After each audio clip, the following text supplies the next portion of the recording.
mezu hau Ego Afrikako alderdi komunistatik dator. Adizkide Maiteo, SACP-ko kideok pozik hartu dugu. 15 hilabetez espetxeratua egon ostean, Arnaldo Otegi aski utzi dutenaren berria.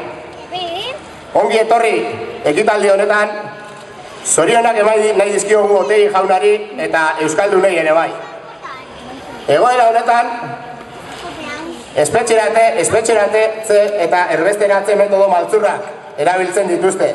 Herritarren justiziarako eta berdintasunerako eskubideak urratuz eta askatasunak urratuz. Adibide ugari dauzkagu, herritarren aldarrikapen zilegiak zapuzteko alegin okerren inguruan. Otegi jaunak aske utzi zutenean, Euskal Herriko gatazka konpontzeko elkarrizketa eta negoziazioa eskatu zituen. Gu bat gatoz eskari horrekin. Gaur egungo egoerak hitz egiteko borondateaz gain, bake eta justizia iraunkorrerako neurri praktikoak eskatzen ditu. Eta nazioarteko gomendioen jarraiki, hautatzeko eskubidea aitortu beharko litzaieke herritarrei. Otegi jaunaren hitzek, aukera handi hori gauzatzeko itxaropena piztu dezatela.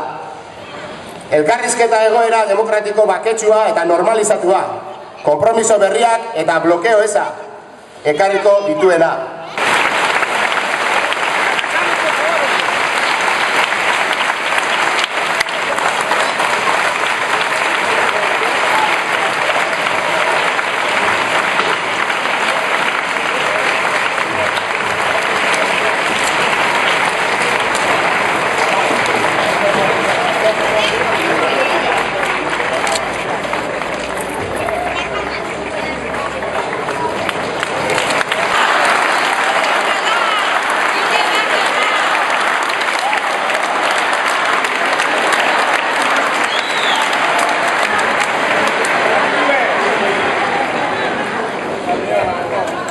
Eta beste opari klase bat ere prestatu dizugu Arnaldo.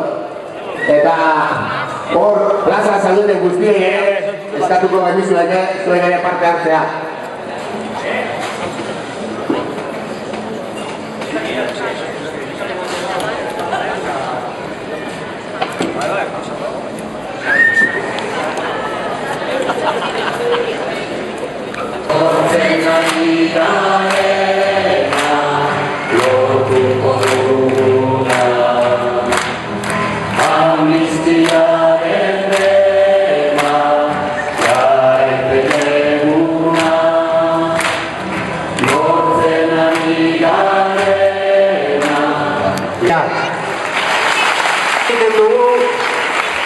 Baina askotan konturatu behar gara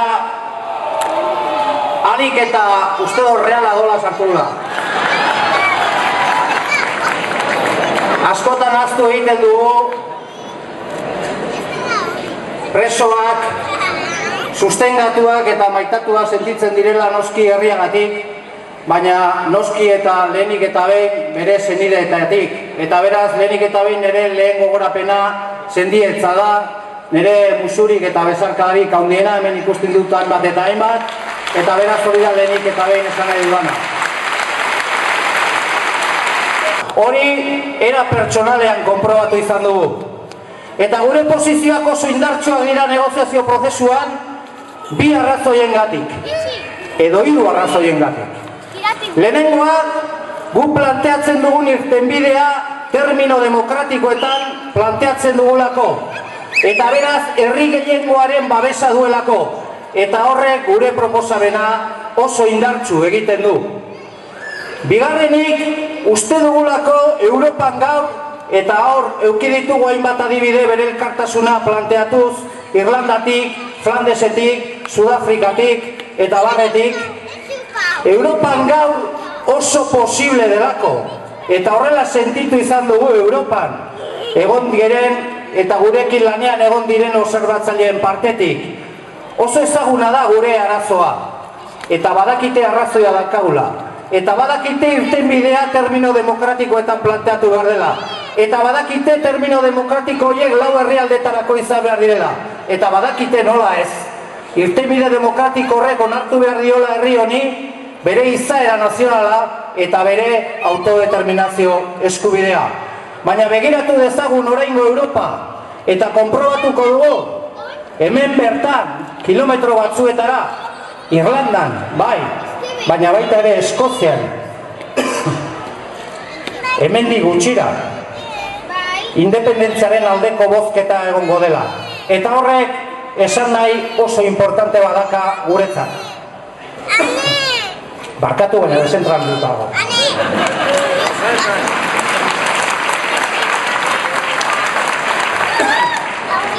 Horrek esan nahi du Europan gaur arazo nazionalak eta Euskal Herrikoa arazo nazional bada. Arazo nazionalak termino demokratikoetan gainditu daitezkela. Eta termino demokratikoetan gainditzeko herrien eskubide nazionalak onartu egin behar direla.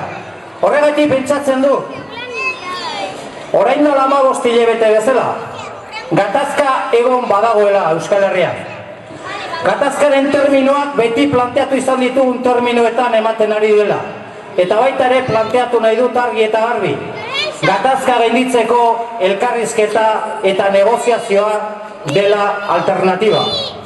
Mai batean, eserita, behingoz estrategia eraginkor baten bitartez herri honen eskubideak onartu eta preso guztiak, atzerriratu guztiak eta independentista guztiak etxean libre nahi ditugu. Hori da aldarrikatzen duguna, etengabe. Eta badakigu ez zaiela gustatzen.